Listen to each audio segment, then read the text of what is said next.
Assalomu alaykum hurmatli bog'bonlar, aziz vatandoshlar. Bu yil o'zimda bog'imda payvand qilgan edim. Bilasizlar, videosini ilk boshida tashlagan edim. Hop, shularni hozirgi holati bilan tanishtirib chiqmoqchiman. Bugun 28-iyul.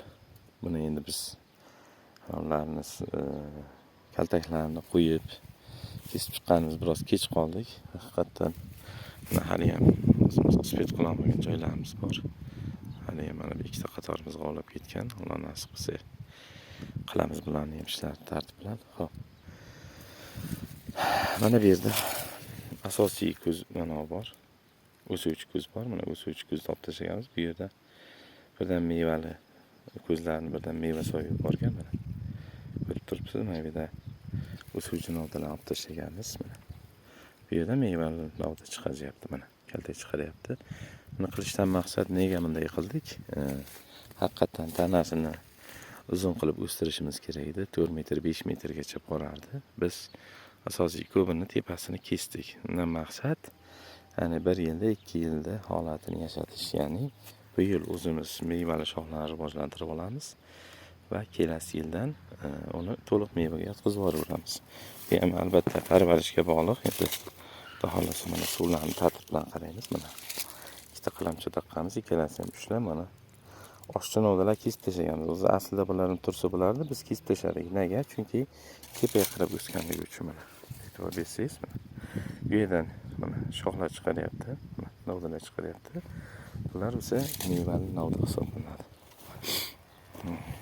Daraxtimizni ham ko'ramiz.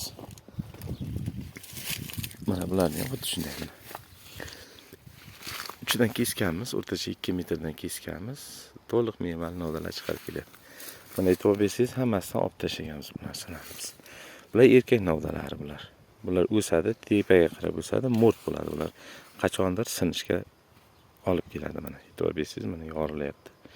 Keyinchalik bular katta bo'lib, deylik, bilak qalinligidan qalin bo'lgandan keyin ular xohlaysiz mevaga yotadi va mo'rt bo'ladi. Shuning uchun biz asosiy mana shunday qoldirganmiz. Ko'pincha o'sha aytamizki, yon shoxlarni asosan o'sha ikkinchi ko'zdan, ya'ni mevali ko'zdan olishdi. Shunday buni ham mana olib tashlaganmiz. E'tibor berganmiz, kesganmiz, oshiqcha novdalarni yonboshga qarab o'sib ketganlarni, lishinlarni olganmiz. Va bular o'sha shoxlarni rivojlantiradi, o'sgancha o'sadi. Mana bular ham hali butun vegetatsiya davri hali oldimizda. Bular o'rtacha 1 metrga boradi, xudo xolasa. Kelasi yildan bemalol tartib bilan boradi mana. Mana bu yerda mana mevali ko'z, e'tibor bergan bo'lsanglar, mana pastda chaynatuvchi ko'zlar ham o'sha tayyor. Bu yil to'g'ri, mana bular rivojlanadi, changlanish bo'lib qoladi, meva ko'rsataveradi, lekin bular bizga keragi yo'q. Endi ozroqgina mevadan voz kechsak ham kelasi yilga asosiy mevali shoxlarni rivojlantirib olganmiz mana. E'tibor bersangiz mana. O'sha erkak ko'zi anaqasi mevalisi gullab qolyapti. Bular keyinchalik olib tashlanadilar, buni hech qanaqa zarari yo'q. Misol uchun bu o'smagan taqdirda ham deylik mana gullab qoldi, bu o'smaydi. Keyinchalik o'sadi, lekin unga nisbatan mana bu rivojlanganligi uchun biz keyinchalik bu yerdan tepaga yesim qilamiz ilk bahorda deb olib tashlaymiz. Mana hammasida biz hozir buni olib chiqyapmiz mana bu o'suvchi novdalar. Shunday tartibda qilib borgan yaxshi. Bunisi bular hammasi X185 Xitoy navidan qilganmiz. Bular ham xuddi shunday holat mana. Mana bu yerda mana bargdagida asosiy mana bu biz uchun kerak bo'ladigan ko'z bor, o'sha ko'zdan olamiz mana. Bu o'sha amalni boshlayapti. Avgust, sentyabr, oktyabr oyida bular bemalol o'sib rivojlanib oladi. Xo'p, bu yerda ikkita qalamcha taqqanmiz.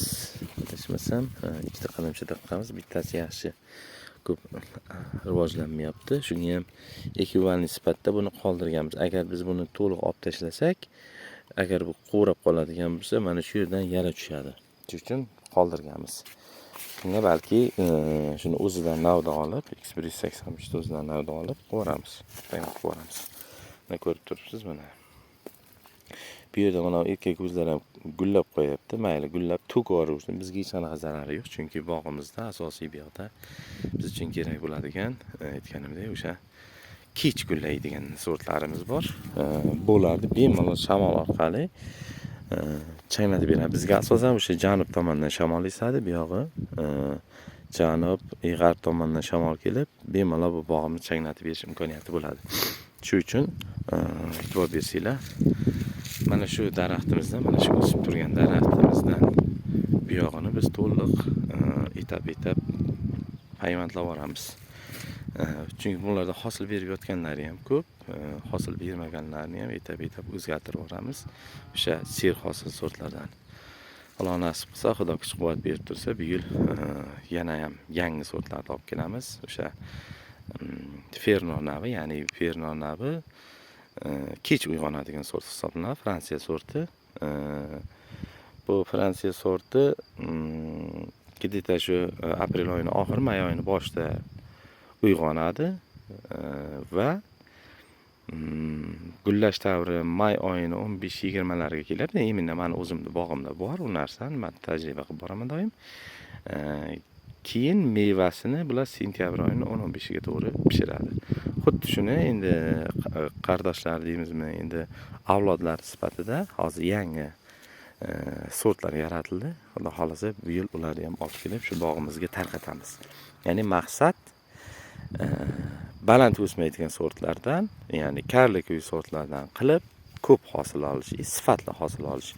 Bu Xitoylar ham taxminan 50% gacha to'ldiradi.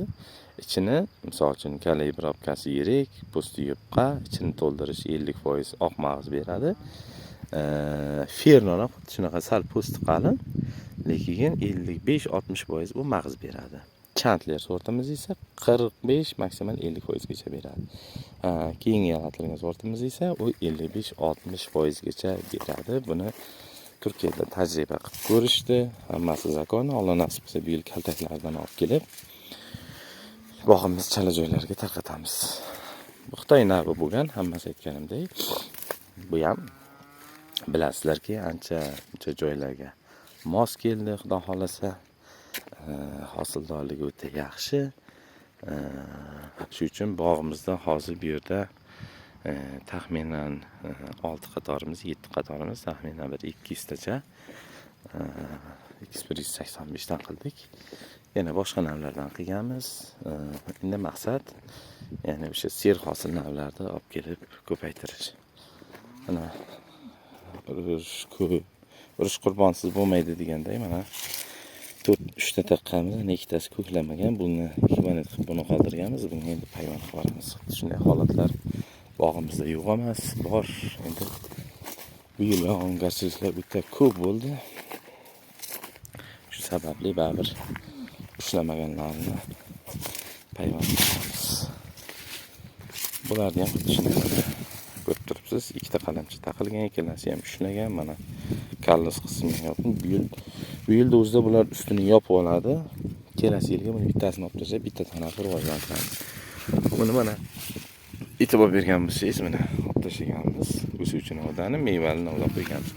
Bu qo'rqmasdan kelasi yilga to'liq mevaga yotqizib yuboraveramiz. Ya'ni hech qanaqa muammo bo'lmaydi. Mana buni qoldirganmiz, chunki zaif bo'lgani uchun o'ssin, mayli o'sganicha buni keyingi yilga barib olib tashlaganimiz uchun bizga asosiysi bitta shubhasi yetadi buni baribir. Ustini yopib olgandan keyin kelasi yil shu yerdan kesamiz, mana bu yerdan kesamiz. Ozroq novda chiqarib rivojlanadi. Bizga buni faqatgina jonli holatda ushlab turamiz. Hozir 26 bo'lsa, 27, 28 dan to'liq tayyorlab tashlaymiz. Shu holat mana bog'imizning umumiy holati. Alloh nasib qilsa etap-etap yana bular qay holatda rivojlandi, keyinchalik ko'rsatib boramiz. Mana bu ingichka bo'lganlarni qoldirganmiz, chunki bularga payvand qilsak 50-50 holatda bo'ladi. Yana bir 50 yil tursa, keyin bularni ham vaqt olib o'zgartirib olamiz. Hamma dehqonchiligiga baraka. Alloh Xudo kuch-quvvat bersin. Hamma dehqonchiliklarning barakasini bersin. Bu mana bu Chandler navlarimiz mana egilib solib yotibdi ular.